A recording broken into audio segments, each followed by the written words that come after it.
반갑습니다. 새나 친구들. 오늘도 묵상의 자리로 나온 여러분들을 환영하고 축복합니다. 여러분과 함께 말씀을 나눌 최성규 목사입니다. 한때 유행하던 단어가 있는데요. 지금도 종종 사용됩니다. 바로 현타라는 단어인데요. 현실 자각 타임의 줄임말입니다. 어떤 상황과 환경, 혹은 어떤 것에 빠져 있는 사람들이 자신의 현실을 뒤돌아보는 시간이 찾아왔을 때에 현타가 왔다라고 얘기하는데요. 아들을 잃은 슬픔으로 인하여 좌절한 다윗에게 참 필요한 이야기입니다. 그래서 오늘 나눌 주제는 지금은 현실 자각 타임입니다. 오늘의 말씀은 사무엘하 19장 1절에서 8절입니다. 요압은 왕께서 압살롬 때문에 통곡하며 슬퍼하셨다는 소식을 들었습니다. 온 백성에게도 그날의 승리가 슬픔으로 바뀌었습니다. 그날 군사들이 왕께서 그 아들 때문에 슬퍼하신다 하는 말을 들었던 것입니다. 그날 군사들은 싸움에서 패배한 군사들이 부끄러워 슬그머니 들어가듯 그렇게 성 안으로 들어갔습니다. 왕은 여전히 얼굴을 가리고 큰 소리로 울었습니다. 내 아들 압살롬아, 압살롬아, 내 아들아, 내 아들아. 그때 요압이 집으로 들어가 왕께 말했습니다. 오늘 왕께서는 왕의 모든 군사들을 수치스럽게 만들고 계십니다. 저들은 왕의 목숨과 왕의 아들, 딸들과 왕의 아내와 후궁들의 목숨을 구해주지 않았습니까? 왕이 이렇게 하시는 것은 왕께 반역한 사람들은 사랑하고 왕을 사랑하는 사람들은 미워하는 것입니다. 오늘 왕께서는 왕의 장군들과 군사들은 왕께 있으나 마나한 사람이라는 것을 분명히 보여주셨습니다. 차라리 압살롬이 살아있고 우리 모두가 죽었다면 왕은 오히려 더 기뻐하셨을 것이라는 생각마저 듭니다. 그러니 이제 밖으로 나가 왕의 군사들에게 위로의 말씀을 해주십시오. 여호와를 두고 맹세하는데 왕이 밖으로 나가지 않으시면 밤이 오기 전에 왕 곁에 남아있을 군사가 한 명도 없을 것입니다. 그것은 왕이 어릴 적부터 지금까지 당한 모든 재앙보다 더 심한 환난이 될 것입니다. 그러자 왕이 일어나 성문에 자리를 잡고 앉았습니다. 군사들은 왕께서 성문에 앉아 계신다 하는 말을 듣고 모두 그 앞으로 나아갔습니다. 한편 이스라엘 사람들은 자기 집으로 도망쳤습니다.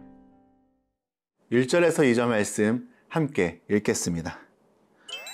요압은 왕께서 압살롬 때문에 통곡하며 슬퍼하셨다는 소식을 들었습니다. 온 백성들에게도 그날의 승리가 슬픔으로 바뀌었습니다. 그날 군사들이 왕께서 그 아들 때문에 슬퍼하신다 하는 말을 들었던 것입니다. 아들 압살롬을 이룬 후 다윗은 한두 시간 통곡한 게 아니었습니다. 오랜 시간이 지나도록 통곡하며 애통했는데요. 전투 중에 죽임당한 발람군의 수장이 단지 왕의 아들이라는 사실 하나로 다윗은 실실한 정도로 슬퍼했고 이것 때문에 모든 백성은 큰 혼란과 침체에 빠져 있습니다.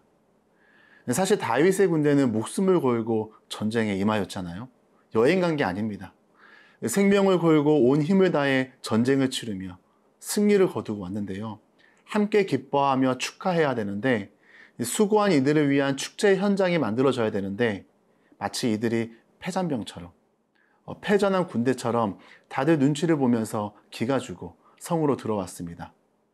백성들도 이들을 마음껏 환영할 수 없는 상황입니다. 아들을 잃은 슬픔으로 인해 현재 다윗은 공과 사를 구별하지 못하는 모습입니다. 발람군과 싸우기 위해 목숨을 바쳤던 부하들과 전사한 사람들, 그리고 가족을 잃은 이들을 위로했어야 하는데 다윗은 너무 자신의 감정에만 몰입되어 있는 상황인 것이죠.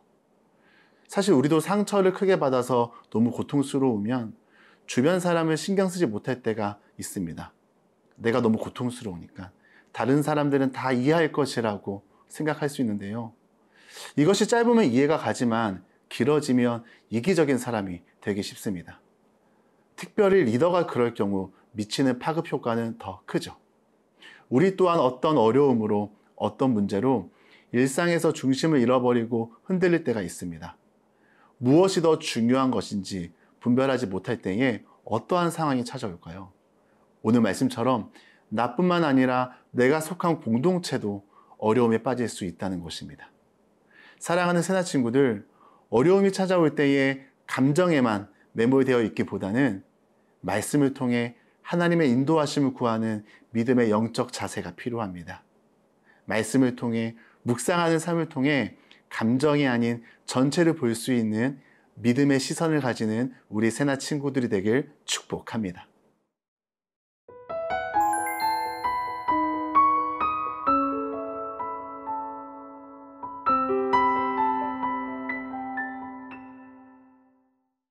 오절 말씀 함께 읽겠습니다. 그때 요압이 집으로 들어가 왕께 말했습니다. 오늘 왕께서는 왕의 모든 군사들을 수치스럽게 만들고 계십니다. 저들은 왕의 목숨과 왕의 아들, 딸들과 왕의 아내와 후궁들의 목숨을 구해주지 않았습니까? 슬픔에 빠진 다윗은 시간이 갈수록 왕으로서 해야 할 일을 잊어버리고 있습니다. 이 상태가 더 지속되지 못하도록 요압은 다윗을 책망하는데요. 다윗이 왕으로 모든 책임을 다 뒤로하고 슬퍼하니 신하가 왕을 야단치는 아이러니한 모습을 보게 됩니다. 그 내용은 반역하여 죽은 아들만 귀하고 나라를 지키기 위해 목숨을 건 백성들은 귀하지 않느냐라는 것이죠. 사실 요압은요, 다윗이 20대부터 40-50년을 동고동락했던 사이입니다. 수많은 위기를 함께 넘겨왔습니다.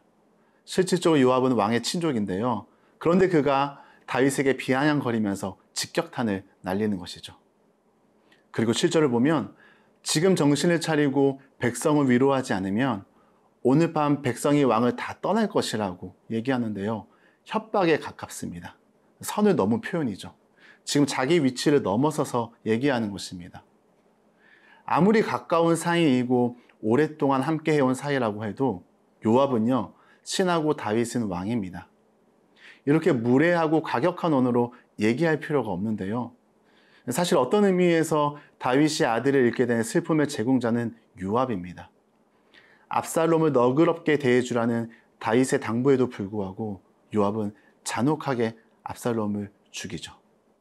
사랑하는 새나 친구들, 아무리 맞는 말이라고 해도 극단적이고 무례하게 이야기를 나눌 필요는 없습니다. 사랑과 긍휼, 격려의 마음이 아닌 비난과 공격이 담긴 표현은요, 언젠가 다시 자기에게로 돌아오게 됩니다. 이 일로 인해 다윗은 상처를 받지만 정신을 차립니다. 다시 집중하고 다시 일어서기 시작합니다. 회복 탄력성이라는 말이 있습니다. 크고 작은 다양한 역경, 실현과 실패에 대한 인식을 이 도약의 발판으로 삼는데요. 더 높이 뛰어오를 수 있는 마음의 근력을 표현합니다. 우리는 어떻게 이런 회복 탄력성을 경험할 수 있을까요? 바로 그건 나를 향한 시선, 내 상황과 환경에 쏠린 나의 시선을 내가 아닌 주님께로, 내 삶의 인도자가 되시는 주님께로 시선을 돌리는 것입니다. 우리가 이렇게 새날을 통해 묵상을 하는 것도 주님께로 시선을 돌리는 것입니다. 나의 감정과 느낌이 아니라 하나님 말씀의 시선을 돌리는 것이죠. 오늘 우리에게는 각자에게 주신 삶의 자리, 부르심이 있습니다.